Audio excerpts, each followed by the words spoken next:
Bismillahirrahmanirrahim. Assalamualaikum warahmatullahi wabarakatuh.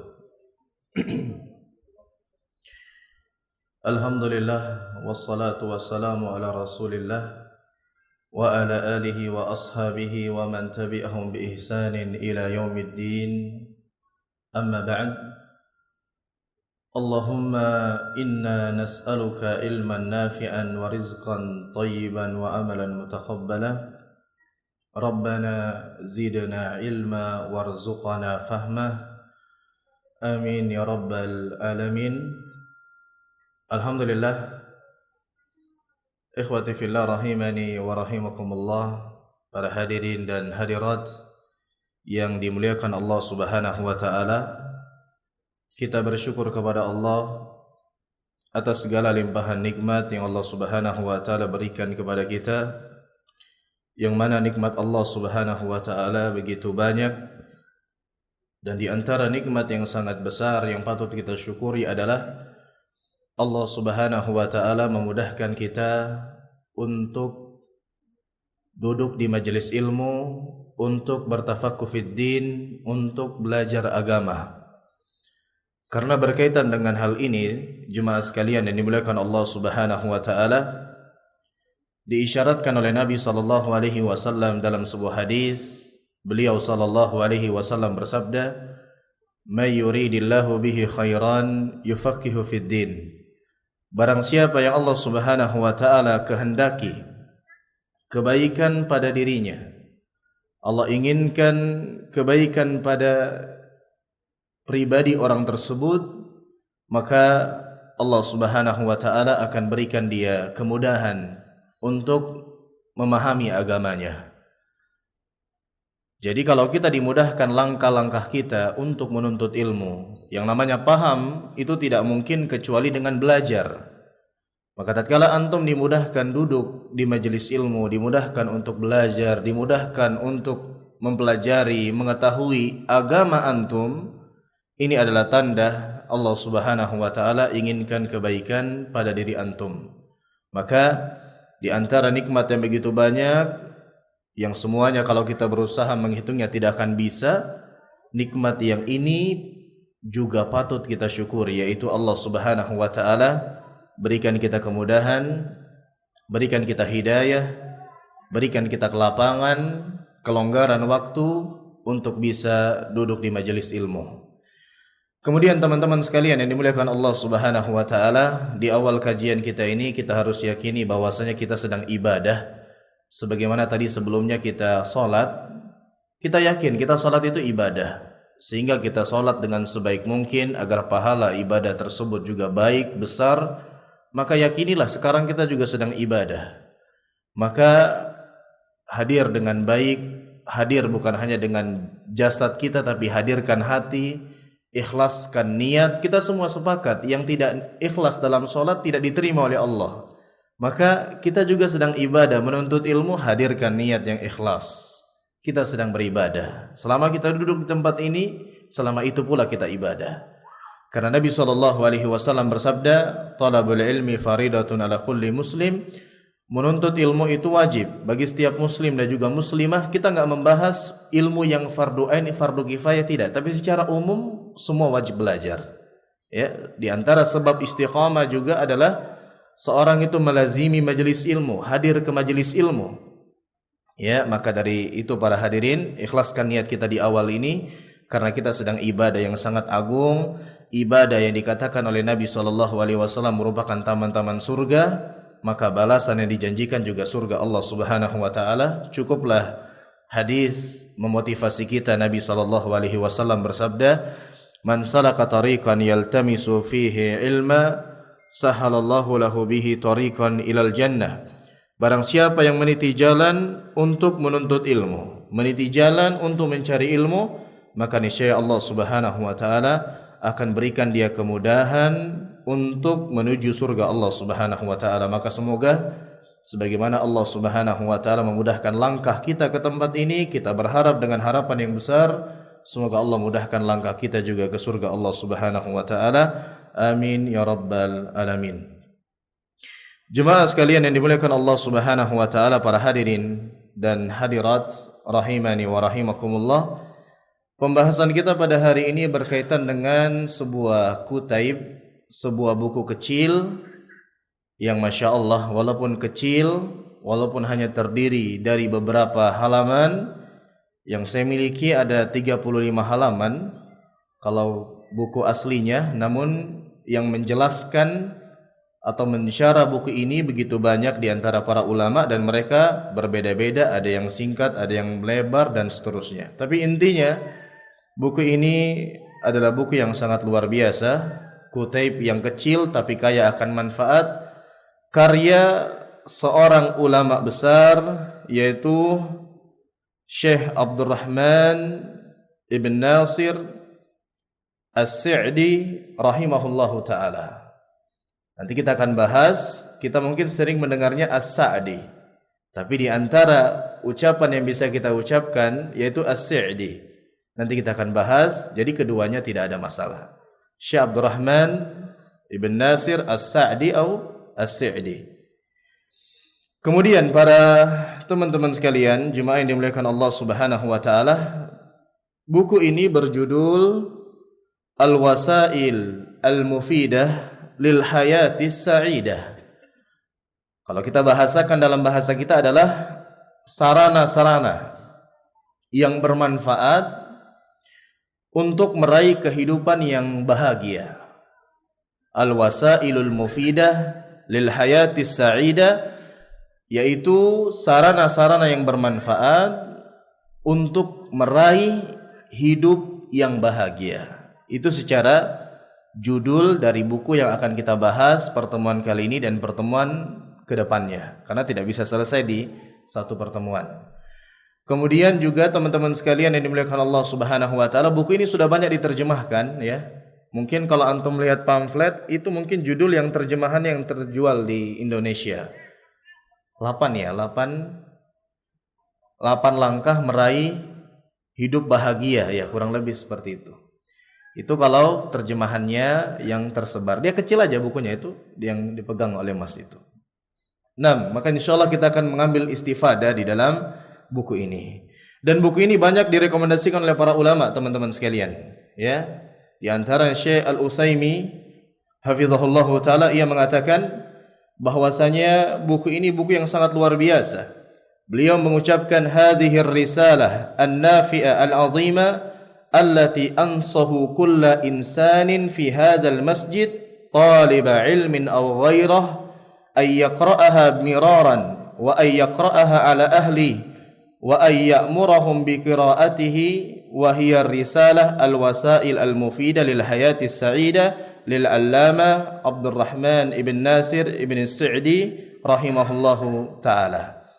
Syekh Al-Utsaimin mengatakan bahwasanya ini adalah risalah, ini adalah tulisan yang begitu kaya akan manfaat, yang mana aku menasehati setiap manusia yang ada di masjid ini. Jadi beliau mengkaji buku ini di masjid dan beliau menasehati kepada yang hadir di masjid tersebut, dan beliau menegaskan taliba ilmin aw ghairah, baik penuntut ilmu atau yang selainnya, dinasehati untuk membaca buku ini, ya. Ayyaqra'aha miraran, untuk membaca ini secara berulang-ulang. Au yaqra'aha ala ahli, atau membaca untuk keluarganya. Dan ini diamalkan oleh salah satu ustadz kita, Ustadz Abdullah Zain hafizahullah taala. Beliau punya kajian bersama anak-anak beliau. Selepas salat subuh beliau baca ini di hadapan anak-anaknya. Tapi beliau pakai terjemahan. Anak yang baca beliau jelaskan. Bacakan di hadapan keluarga kita. Apa itu bukunya? Al-Wasail Al-Mufidah lil Hayatis Sa'idah. Sarana-sarana yang bermanfaat untuk meraih hidup bahagia. Kenapa beliau menganjurkan kita untuk membaca risalah ini? Ya agak simpel saja jawabannya. Karena semua kita ingin bahagia. Semua kita ingin bahagia. Entah dia orang yang menuntut ilmu, seorang penuntut ilmu yang hadir punya pembelajaran khusus secara intensif, atau orang yang awam, dia pekerja atau hadir kajian mungkin hanya seminggu beberapa kali, semuanya ingin bahagia. Jangankan orang yang beriman, orang-orang yang tidak beriman, orang kafir, kalau ditanya apa tujuan mereka, mereka ingin bahagia. Maka beliau mewasiatkan untuk membaca dan mempelajari buku ini, karena buku ini kaya akan manfaat, yang ditulis oleh Syekh Abdurrahman Ibn Nasir As-Sa'di rahimahullahu ta'ala. Kemudian teman-teman sekalian yang dimuliakan Allah Subhanahu wa ta'ala, sebelum kita melangkah lebih jauh kepada pembahasan, maka di antara adab kita kepada orang yang kita pelajari ilmunya, kita pelajari kitabnya adalah kita membaca muqaddimah atau kita mengenal penulis walaupun hanya secara umum sebelum kita mempelajari risalah atau buku beliau. Maka teman-teman sekalian yang dimuliakan Allah Subhanahu wa taala, kita mulai al-muqaddimatul ula. Di buku ini ada dua muqaddimah, at-ta'rif bil musannif, kemudian at-ta'rif bil musannaf, yaitu kita mengenal pengarang buku ini terlebih dahulu. Wa tantazimu fi salasati maqasid, dan berkaitan dengan at-ta'rif bil musannaf, pengenalan kepada pengarang buku ini, maka dibagi menjadi 3 poin. Yang pertama adalah jarru nasabihi. Yang pertama adalah berkaitan dengan nasab beliau. Kemudian yang kedua adalah tarikhu maulidihi, kelahiran beliau. Kemudian yang ketiga adalah tarikhu wafatihi, wafatnya beliau. Yang pertama, buku ini Al-Wasail Al-Mufidah lil Hayati As-Sa'ida, karya Asy-Syaikh Al-Allamah Abdurrahman ibn Nasir ibn Abdullah As-Sa'di bi kasri sin al-musyaddada kama huwa masmu'un min talamizatihi wa ahli baitihi. Yang pertama adalah buku ini karya Syekh Al-Allamah Abdurrahman ibn Nasir bin Abdullah As-Sa'di. Jadi nama beliau Abdurrahman bin Nasir. Abdurrahman bin Nasir. Bi kasri sin, dengan mengkasrahkan sin. Nah, ini yang kita bahas tadi di awal. Kita mungkin sering mendengar kalimat As-Sa'di. Namun ternyata di antara yang dikuatkan oleh Syekh Al-Utsaimin, beliau mengatakan As-Sa'di. Kenapa? Kama huwa masmu'un min talamizatihi. Ucapan atau pelafazan As-Sa'di bi kasri sin ini yang masyhur terdengar di murid-murid beliau. Jadi murid-murid beliau memanggilnya bukan As-Sa'di tapi As-Sa'di. Kemudian juga wa ahli baiti, keluarga beliau memanggil beliau dengan As-Sa'di. Nah, wa yu'rafu, dan dikenal beliau dengan Ibnu Sa'di. Kemudian yang kedua, kelahiran beliau. Wulida Thani Asyara Muharram Al-Haram sanata 7 ba'da 300 wal alf. Beliau dilahirkan 12 Muharram, ya, tanggal 12 bulan Muharram, di antara bulan-bulan yang haram. Kapan? Tahun berapa? 12 Muharram tahun 1307 Hijriah. Jadi beliau dilahirkan tanggal 12 Muharram tahun 1307 Hijriah. Kemudian rahimahullahu ta'ala, ya, kita tambahkan sedikit dari tarjamah yang ditulis oleh Syekh Abdul Razak bin Abdul Muhsin Al-Badr hafizahullahu ta'ala. Beliau mengatakan bahwasanya Syekh Abdurrahman ibn Nasir As-Sa'di merupakan ulama yang sangat luar biasa, yang mana kita paham setiap orang yang besar, ya, orang yang luar biasa yang kita lihat, pasti perjuangan mereka bukan perjuangan yang sedikit. Mereka bisa menjadi orang yang besar yang kita kenal, maka itu melewati fase-fase yang begitu berat. Dan itulah yang dialami oleh penulis buku ini. Dikatakan oleh Syekh Abdul Razak hafizahullahu ta'ala, beliau dilahirkan di Unaizah. Kemudian wafat ibu beliau sementara beliau berumur 4 tahun. Jadi penulis buku ini, Syekh Abdurrahman ibn Nasir As-Sa'di, dilahirkan di Unaizah, dan dia tatkala berumur 4 tahun ibu beliau meninggal dunia. Summa tuwfiya waliduhu wa huwa ibnu 7 sinin. Kemudian meninggal setelah itu ayah beliau tatkala beliau berumur 7 tahun. Luar biasa. Jadi di masa kecil beliau tatkala berumur 4 tahun meninggal ibunya. Kemudian setelah itu di umur 7 tahun meninggal bapaknya. Ya. Wa kana waliduhu aliman, dan bapaknya juga terkenal sebagai orang yang berilmu, wa imam masjid, dan juga seorang terkenal dengan kesolehannya merupakan imam di sebuah masjid, wa minal mulazimina lil ibadah, dan menjaga syariat-syariat Islam, menjaga ibadah, orang yang taatlah, terkenal keluarga beliau dengan kenal kebaikan di dalam ibadah atau agama. Kemudian setelah meninggal ayah beliau, sara yatim al-abawain. Beliau pun menjadi yatim piatu kalau dalam bahasa kita. Ya. Dalam bahasa kita kan seperti itu. Kalau yatim berarti meninggal siapanya? Yatim. Nah, bapak. Terus kemudian ada lagi piatu. Itu kalau sudah meninggal juga. Nah, dua-duanya meninggal. Nah, beliau ini di umur 7 tahun sudah menjadi yatim piatu.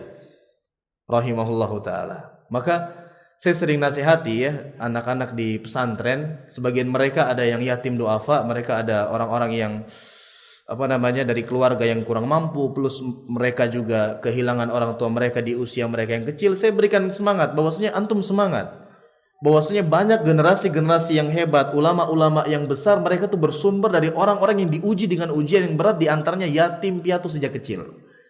Di antaranya adalah Syekh Abdurrahman Ibn Nasir As-Sa'di yang kita pelajari bukunya ini. Kemudian setelah itu, setelah meninggal ayah dan ibu beliau, yang mengurus beliau adalah istri bapaknya. Antum paham di sini berarti? Ibunya meninggal, bapaknya meninggal. Setelah itu diurus oleh istrinya bapaknya. Berarti bapaknya poligami. Nah, bapaknya poligami. Ya, bapaknya poligami. Setelah meninggal ayah dan ibunya, istri yang kesekian yang merawat beliau. Akan tetapi walaupun dia bukan anak ya dari rahimnya, yaitu istri yang bapaknya yang kesekian, dia mendapatkan kasih sayang luar biasa. Dia disayangi oleh ibunya tersebut, istri dari bapaknya, dengan kasih sayang yang luar biasa, perhatian yang luar biasa. Kemudian waqad nasya'a rahimahullahu taala nasy'atan, ya, beliau rahimahullahu taala pun tumbuh dalam kesolehan, tumbuh sebagai pemuda yang bertakwa kepada Allah Subhanahu wa taala. Kemudian beliau rahimahullahu taala terkenal di kalangan penduduk-penduduk masyarakat sekitarnya dengan orang yang muhafizan ala salawatil khams ma'al jamaah. Beliau rahimahullahu taala terkenal dengan kesolehannya, jadi orang-orang tetangganya sudah paham. Oh, beliau itu orang yang soleh, beliau itu menjaga ibadah, beliau menjaga solat berjamaah, beliau dikenal. Makanya di antara tanda kita ingin kenalin seseorang itu lihat tetangganya, bagaimana komentarnya. Nah, komentar tetangga Syekh Abdurrahman Ibn Nasir As-Sa'di kepada beliau, rajulun soleh, itu pemuda yang baik, itu pemuda yang soleh, beliau selalu solat berjamaah dan seterusnya. Kemudian berkaitan dengan semangat beliau dalam belajar, disampaikan oleh Syekh Abdul Razzaq hafizahullahu taala, wa kana munzu hadasati sinnihi harisan asyaddul hirs ala talabil ilm, dan beliau terkenal sebagai pemuda yang semangat dalam menuntut ilmu.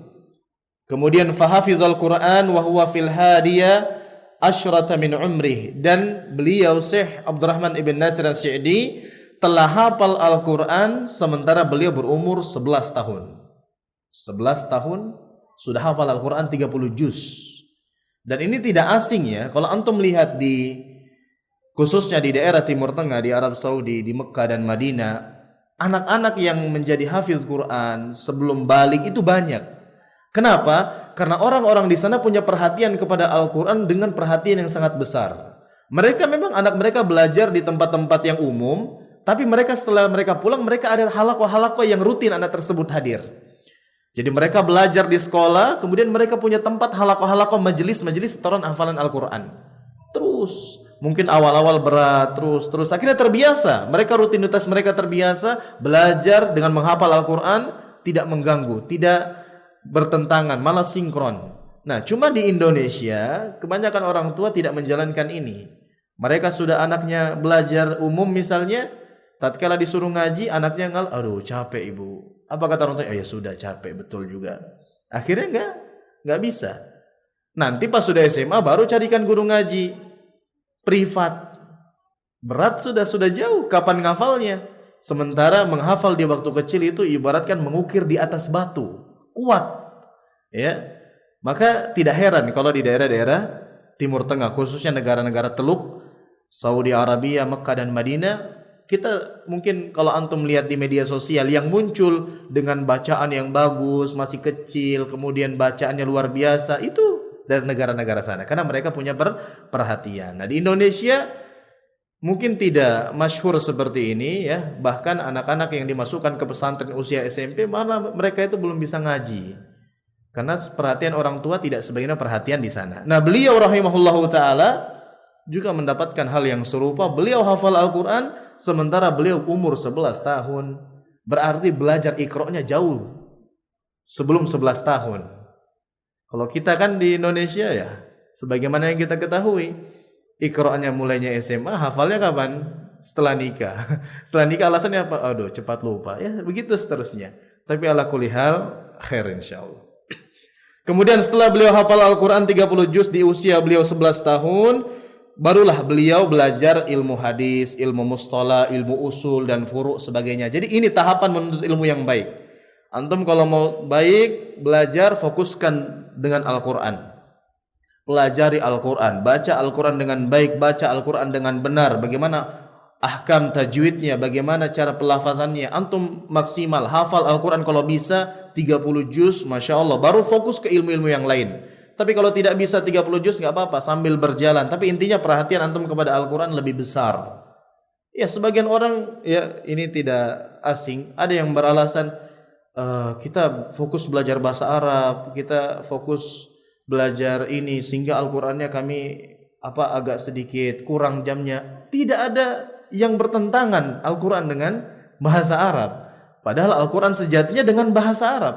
Bahkan kalau antum mau fasih ngomong, antum harus fasih dengan baca Al-Quran. Makanya kita bisa tebak orang yang fasih baca kitab, orang yang fasih baca percakapan bahasa Arab, orang yang fasih mengucapkan percakapan bahasa Arab pasti fasih ngajinya. Tapi kalau orang nggak bisa ngaji terus diajar bahasa Arab, saya rasa semua guru angkat tangan. Gimana mau belajar bahasa Arab? Huruf aja belum ngerti. Tak saja dibilang sa. Nah, dan seterusnya.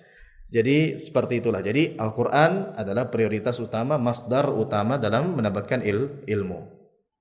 Kemudian di antara syekh beliau yang beliau belajar kepadanya adalah Syekh Ibrahim ibn Hamad al-Jasir, kemudian Syekh Muhammad bin Abdul Karim al-Shabl, kemudian Syekh Saleh bin Usman al-Qadi dan selainnya. Dan wa kana masyayi'uhu kulluhum mu'jibina, dan semua guru-guru beliau Syekh Muhammad ibn Nasir as-Sa'di rahimahullah takjub kepada beliau. Jadi beliau belajar kepada banyak guru dan guru-guru beliau semua takjub tentang kecerdasan, kemudian tajamnya pemikiran, kemampuan secara IQ luar biasa ini. Syekh Abdurrahman ibn Nasir as-Sa'di semua gurunya mengakui. Bahkan terlebih daripada itu, karena menonjolnya beliau dalam belajar, dalam ilmu, sehingga teman-teman beliau di dalam satu tingkatan, beliau kan namanya orang belajar, pasti ada teman-teman yang sebaya. Kalau kita bahasakan sekarang itu seletingan. Nah, gara-gara beliau menonjol daripada yang lainnya, teman-teman beliau pun mengambil ilmu dari dia. Setelah belajar bersama Syekh, datang kepada Syekh Abdurrahman ibn Nasir as-Sa'di, bagaimana ini. Mengambil ilmu dari beliau. Saking luar biasanya beliau. Kemudian di antara guru beliau yang di antara buku yang paling banyak beliau mengambil istifadah adalah karya Syekhul Islam Ibnu Taimiyah dan juga muridnya Al-Imam Ibnul Qayyim rahimahumallah. Jadi beliau Syekh Abdurrahman ibn Nasir as-Sa'di banyak mengambil faidah dari karangan-karangan buku Syekhul Islam Ibnu Taimiyah dan Al-Imam Ibnul Qayyim. Jadi beliau banyak terpengaruh dengan bahasa, dengan bagaimana metode penyampaian, manhaj dalam bukunya, uslub-uslubnya banyak terpengaruh dari buku-buku Syekhul Islam Ibnu Taimiyah dan muridnya Al-Imam Ibnul Qayyim rahimahullahu taala. Kemudian di antara karangan-karangan beliau, mungkin antum masih asing ya, Syekh Abdurrahman Ibn Nasir As-Sa'idi. Siapa ini? Nah, maka antum mungkin agak sedikit hilang keasingan beliau antum ini dengan melihat karangan-karangan beliau. Dikatakan oleh Syekh Abdul Razak hafizahullahu taala, balagat muallafatuhu rahimahullah 40 muallafan. Karangan-karangan beliau rahimahullah itu mencapai 40 karangan, 40 karya, 40 kitab. Di antaranya yang nomor 1 yang paling masyhur, Taisirul Karimir Rahman fi Tafsiri Kalamil Mannan, yang disebut seringkali dengan tafsir As-Sa'di. 1 jilid, 30 juz, singkat, padat, luar biasa. Itu karangan beliau. Dan Masya Allah, saya sering istifadah juga. Kita punya aplikasi Al-Quran, dan ternyata di sini ada opsi. Kalau antum pilih arti, kemudian antum bisa cari tafsir As-Sa'di. Nah, muncul di bawah dia. Nah, ini beliau, diambil dari kitab beliau, keterangan ini. 30 juz. Luar biasa. Itu kitab beliau. Kemudian di antaranya juga Taisirul Latifil Mannan fi Khulasati Tafsiril Quran, berkaitan dengan tafsir tapi lebih ringkas, khulasah. Kemudian di antara kitab beliau yang masyhur adalah Bahjatu Qulubil Abrar wa Qurratu Uyunil Akhyar, hadis-hadis berkaitan dengan hadis-hadis yang melembutkan hati, itu punya beliau juga. Kemudian di antaranya adalah Manhajus Salikin wa Tawdihul Fiqhi Fid Din, ini berkaitan dengan buku fikih, singkat, padat juga, dilengkapi dengan dalil-dalil yang mencukupi, itu karya beliau juga. Dan termasuk di antaranya Al-Wasailul Mufida Lil Hayatis Sa'ida, wasilah, sarana-sarana yang bermanfaat untuk meraih hidup yang bahagia. Ini di antara muallafat beliau. Kemudian yang terakhir, Tarikh Wafatihi, tuwfiya rahimahullahu taala qabla tulu'i fajri yaumil khamis as-salis wal 20 min Jumadal Akhirah. Rahimahullahu ta'ala meninggal dunia sebelum terbit fajar pada hari Kamis 23 Jumadal Akhir tahun sanata sittin wa sab'ina ba'da salasumia wal alf 1376. Ya, jadi beliau meninggal dunia sebelum terbit fajar hari Kamis 23 Jumadal Akhir tahun 1376. Walahu minal umri tis'un wa sittuna sanah, dan umur beliau 69 tahun. Beliau diberikan bonus berapa kalau melihat Rasulullah 6 tahun. Karena Nabi SAW meninggal di umur 63, dan itulah umat beliau, tidak panjang. Nabi SAW mengatakan a'maru ummati ma baina sittin ila sab'in, umur umatku antara 60 sampai 70 saja, sedikit yang melebihi itu, dan beliau pun tidak bisa melebihi, hanya 69 tahun. Tapi waktunya berkah. 40 karangan, bukunya dipakai di mana-mana. Bayangkan, beliau sudah meninggal dunia, sudah lama meninggal, tapi kajiannya masih ada di mana-mana, membahas, namanya disebut, didoakan dengan rahmat rahimahullah. Kita aja dari awal sudah menyebutkan rahimahullah berapa kali. Luar biasa. Maka ini yang terpenting. Hidup kita ini sama-sama kita punya jatah, tapi bagaimana antum itu setelah antum meninggal, kebaikan antum masih berjalan sesuai dengan porsi kita. Ya, tidak mesti antum tiba-tiba harus buat buku sementara antum nggak pernah belajar, kan enggak. Masing-masing punya andil lah untuk amal jariah kita. Di antara beliau ini luar biasa, ilmu beliau terus dimanfaatkan sementara beliau sudah meninggal dunia sudah lama. Ini berkaitan dengan ta'rif bil musannaf. Kemudian kita lanjut yang berikutnya berkaitan dengan muqaddimah musannif ya. Nah, ini kita lewati ya, at-ta'rif bil musannaf, tapi secara inti aja, secara global. At-ta'rif bil musannaf, kita mengenal karangan ini. Yang pertama, judulnya. Jadi judulnya ini Al-Wasail Al-Mufidah Lil Hayatis Sa'idah, beliau yang menamakan. Jadi beliau yang menamakan judul ini, langsung beliau, karena buku ini dicetak sementara beliau masih hidup. Kemudian juga bayanu maudhu'ihi, apa tema yang diangkat di buku ini? tema yang diangkat di buku ini adalah bagaimana seseorang meraih kiat-kiat hidup bahagia. Karena kebahagiaan, ketenangan itu cita-cita semua orang.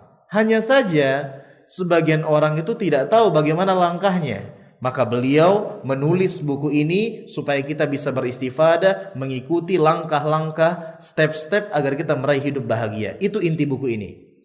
Apa inti pembelajarannya? Kiat-kiat meraih hidup bahagia. Kemudian metode beliau menjelaskan buku ini bagaimana? Beliau memulai dengan muqaddimah, nanti kita akan bahas. Kemudian beliau mulai menyebutkan step-step, fasal-fasal. Jadi nanti fasal ke-1, kiat hidup bahagia. Nanti di situ ada beberapa sebab. Kadang beliau sebutkan satu sebab saja di satu fasal. Itu metode beliau. Makanya di situ ada 8 disebutnya. Padahal di 8 itu ada di satu fasal itu beda. Ada lebih dari satu sebab-sebabnya. Tapi poin besarnya 8. Nah, kemudian ternyata yang lebih menakjubkan lagi, beliau ini ternyata sebelum membuat buku ini, beliau membaca buku yang berjudul Da'il Qalaq Wabda'il Hayah. Da'il Qalaq itu artinya tinggalkan kecemasan, Wabda'il Hayah, dan mulai kehidupan. Ini tentunya bukan judul aslinya. Ini sudah diterjemahkan ke Arab, ya. Milik siapa? Li Daniel Carnegie. Jadi ada buku orang kafir, bukunya nama penulisnya Daniel Carnegie. Saya nggak tahu ini siapa ya. Daniel, kenal antum?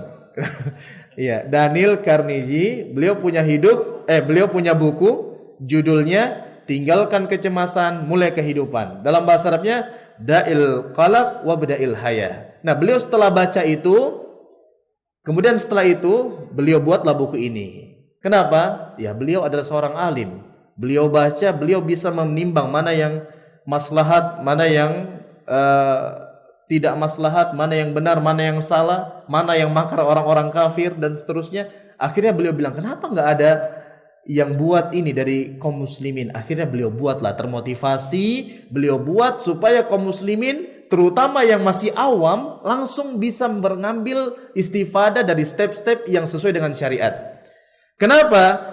Karena jelas perbedaan antara bukunya Daniel Carnegie ini dengan bukunya beliau rahimahullah. Bukunya beliau lengkap dengan dalil-dalil dari Al-Quran seperti ini, dari hadis seperti ini, dilengkapi dengan wahyu. Kemudian tentunya sesuai dengan tuntunan syariat. Sementara buku yang notabene dari orang-orang kafir, seringkali di sana kalau orang nggak punya basic agama yang kuat, banyak syubhat. Ya, makanya di sini ada nasihat, ya.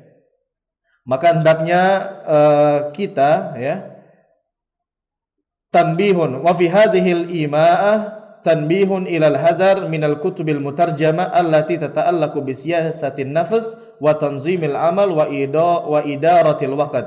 Maka di sini di antara nasihat, ya, hendaknya seseorang itu berhati-hati dari buku yang diterjemahkan ke dalam bahasa Arab atau ke bahasa Indonesia yang mana berkaitan dengan bagaimana hidup yang seimbang, bagaimana mengatur kehidupan yang ideal, bagaimana mengatur kerjaan yang efisien, bagaimana mengatur waktu, manajemen kehidupan, manajemen pekerjaan, yang mana itu bukan dari orang muslim. Harus hati-hati, ya.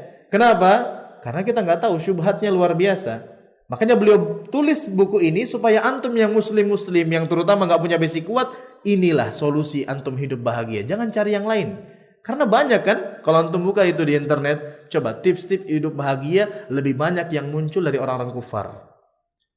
Tips hidup mantap, pengaturan kerja yang mantap, pengaturan waktu, di antara mereka bangun jam 7 pagi. Nggak sesuai. Muslim salat subuh, kan gitu. Nggak sesuai. Makanya beliau kasih ini. Kemudian di antaranya juga cara hidup-hidup bahagia, bagaimana kita manajemen pekerjaan. Di antara orang kufar mengatakan kerjalah sambil mendengarkan musik. Itu kan cara mereka untuk merileks kehidupan. Kita nggak sesuai, nggak relevan, dan seterusnya. Jadi intinya beliau akhirnya buat ini supaya kita merujuk kepada yang benar-benar sumbernya terpercaya. Seperti itu. Tapi beliau mengatakan ini perkataan Syekh Al-Utsaimin, illa lil mutamakkinin min dinihi wa arifin bisyariah, kecuali orang itu benar-benar punya kapasitas ilmu yang bagus, tahu tentang syariat, enggak apa-apa dia istifadah dari buku-buku yang bersumber dari orang-orang kufar, dari musuh-musuh Islam. Sebagaimana Syekh Abdurrahman bin Nasir As-Sa'di, dari baca buku tersebut beliau akhirnya punya gambaran, jadilah buku ini yang dilengkapi, disempurnakan jauh daripada buku yang dia baca dengan dalil-dalil wahyu. Ya, tapi kalau antum nggak punya basic, nggak punya pondasi agama yang kuat, sudahlah, fokuskan dengan yang sumber terpercaya. Apalagi bahasa Inggris TOEFL-nya mungkin rendah, baca motivasi kehidupan malah nanti akhirnya salah, jatuh kepada syubhat. Betapa banyak orang di zaman sekarang rusak pemikirannya, rusak akidahnya disebabkan bacaan yang tidak terfilter.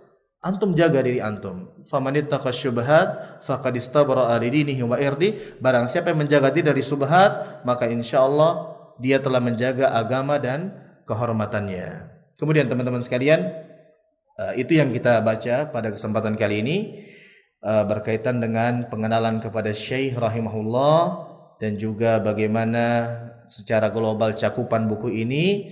Maka insyaallah pada pertemuan yang akan datang kita langsung mulai dengan perkataan pengarang buku, dimulai dari muqaddimah beliau, kemudian setelah itu poin-poin, pasal-pasal yang mengantarkan kita kepada kebahagiaan. Nah, demikian teman-teman sekalian yang dimuliakan Allah Subhanahu wa taala, intinya kebahagiaan adalah cita-cita semua manusia, ya, tanpa terkecuali, tapi hanya saja sebagian di antara mereka mencari sebab kebahagiaan yang salah.